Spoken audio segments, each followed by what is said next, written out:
हमारे पापों की सजा हमें इस जीवन में भोगनी पड़ती है और हमारी मृत्यु के पश्चात हमें नरक में भी सजा भोगनी पड़ती है। जब हमारा दोबारा जन्म होता है तो हमारे पिछले प्रारब्ध हमें क्यों परेशान करते हैं, जबकि हम हमारी सजा तो नरक में भोग चुके हैं और हमें मनुष्य जीवन में नरक और स्वर्ग का एक एहसास बार क्यों थोड़ी होता है? जन्म हुआ हमारा, जब से सृष्टि हुई अनंतों बार हम जन्म ले चुके हैं और हमारे कर्मों का एक स्टॉक है जिसका नाम संचित कर्म है। जो हम नए कर्म कर रहे हैं उनका नाम क्रियमाण है। उस संचित कर्म गोदाम से जो कुछ पुण्य और कुछ पाप दोनों मिलाकर के तन मिला वो मानव देह। इसमें कुछ सुख आएगा, कुछ दुख आएगा, कुछ दुर्घटनाएं होंगी, कुछ अच्छी घटनाएं होंगी, क्योंकि पाप और पुण्य से मिश्रित मानव देह। पुण्य देह देवता, पाप देह यातना देह नरक में जो मिलती है। अब इसमें हम जो नए कर्म कर रहे हैं ये वहां जमा हो रहे हैं जाके, इनका फल अभी कुछ नहीं मिल रहा। नहीं तो जैसे कोई धर्म से चल रहा है, कोई नाम जप कर रहा है, कोई सतमार्ग में चल रहा है और उसको शारीरिक दंड मिल रहा है, परेशानियां आ रही, तो इसका फल नहीं है। ये पूर्व का जब शरीर रचा गया तब रखा गया था। 20 साल में ये, 10 साल में ये, 35 वर्ष की अवस्था में ये, तो वही भोगना पड़ रहा है। बड़े बड़े संतों को भोगना पड़ता है, वो उसको सह लेते हैं। यद्यपि मिटाया जा सकता है लेकिन उसको सह लेते हैं। और जो नया कर्म हमारा हो रहा है, अगर ये गंदा हुआ तो हमको दंड, एक एक कर्म थोड़ी हमारे पास है। जैसे आप समझिए, एक बार कोई किसी माता बहन के साथ गंदी हरकत में पकड़ा गया, 5 मिनट का कृत्य, आजीवन की सजा, या अब तो जैसे कहा जा रहा है फांसी की सजा। ये एक कृत्य है जो ओपन हो गया, खुल गया। उसने ऐसे कितने पाप किए हैं आप समझ सकते हैं।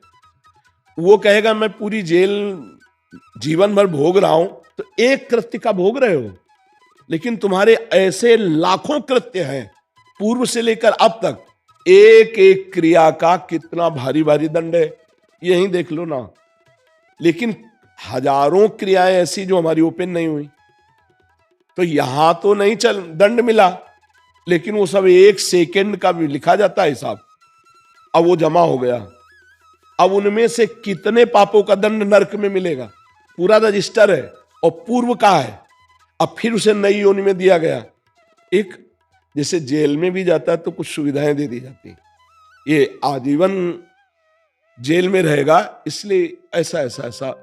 तो जैसे नरक में भी है, तो बस 5 कर्मों का इसे फल भुगवा दो, शेष इसको नई योनि दो, सुअर बनाओ, कुत्ता बनाओ, ऐसे भटकाते रहो।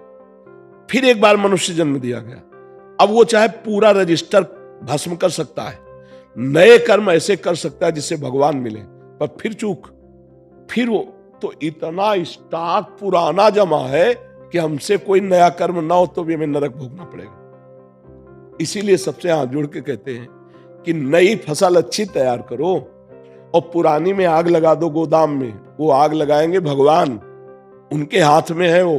क्या करो, राधा राधा राधा राधा राधा राधा नाम जप करो, मांस मत खाओ, शराब मत पियो, पराई माता बहनों की तरफ पाप दृष्टि से मत देखो, व्यभिचार मत करो, चोरी मत करो, हिंसा मत करो, नहीं तो दुर्गति हो जाएगी। या तुम्हें समझ में नहीं आता।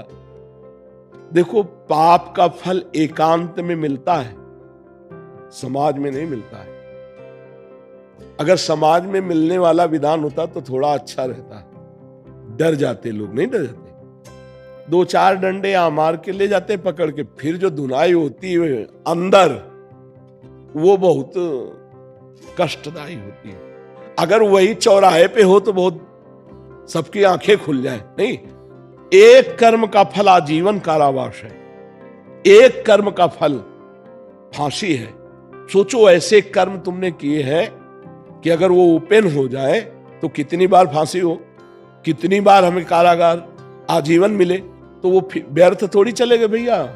वो सब जमा है, वो मिलेगा। ये यहां नहीं, वो जेल है नरक, वहां दंड मिले। अच्छा, वहां भी दया की जाती है, पूरा भोग नहीं भुगाया जाता, क्योंकि इतने इतने। अब जैसे एक कर्म का फल आजीवन कारावास, अब वहां बोल दिए कि 1 युग तक इसको ये दंड मिलेगा। अब यहां सोच सकते हैं इतना कैसे मिल सकता है, 5 मिनट का आजीवन कारावास मिल सकता है। तो उस पाप का, अब जैसे बालक गर्भ में है,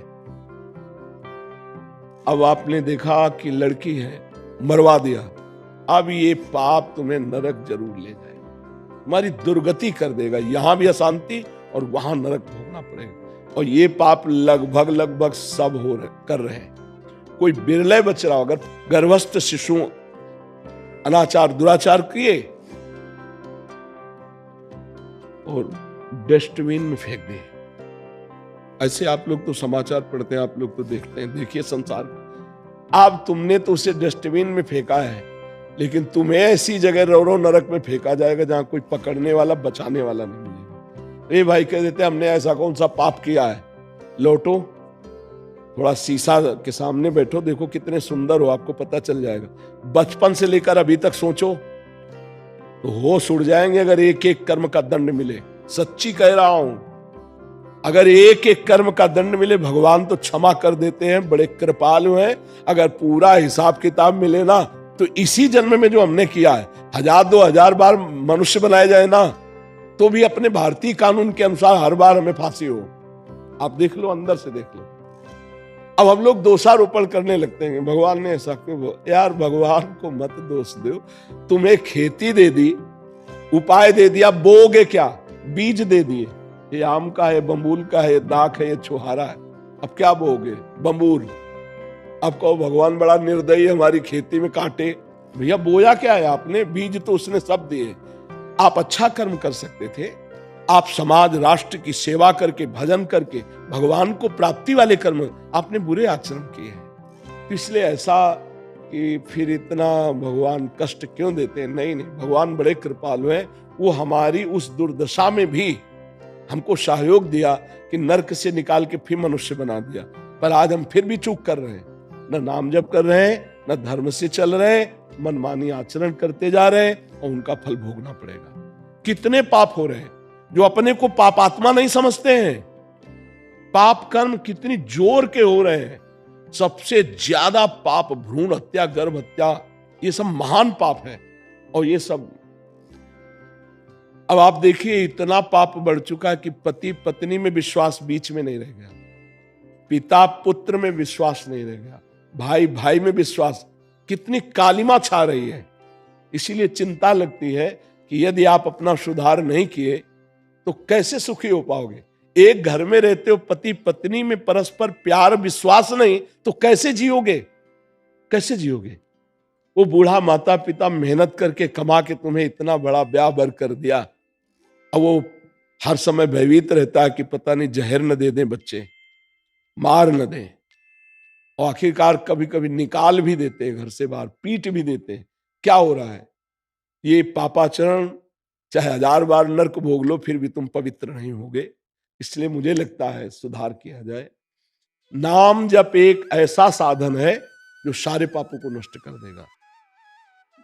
विश्वास कर लीजिए, ये अनुभव की बात, संतों की बात और शास्त्र की बात। अच्छा, इसमें पैसा नहीं लगता। ये भ्रम कभी न माने कि भगवान पैसे से मिलते हैं। 4 लाख योजन का एक सोने का पहाड़ है। 1 योजन का मतलब 4 कोस, और 1 कोस का मतलब 3 किलोमीटर। उन भगवान को तुम किलो 2 किलो सोना दे के खरीद नहीं सकते। कैसे भगवान को प्राप्त किया जाए। जैसे बेटा अपने अधिकार के अनुसार पिता की गोद में दौड़ के चढ़ जाता है, ऐसे हमारे बाप हैं, भगवान हमारे हैं। बस एक उपाय है ये भाव लाने के लिए, नाम जप। इसलिए हम सबसे प्रार्थना करते कि राधा राधा राधा राधा राधा, कृष्ण कृष्ण कृष्ण, जो नाम प्रिय हो, राम राम राम, हरि हरि हरि। इसमें पैसा नहीं लगता और इसमें कोई ठग नहीं सकता आपको। क्या ठग सकता है? हाँ, आप ले दे वाला अध्यात्म खरीदोगे तो अध्यात्म बिकता नहीं है। जैसे आप धनी हैं, आप सोचते हैं कि अब आशीर्वाद मिल जाए तो धोखा मिलेगा, आशीर्वाद कहां से मिलेगा।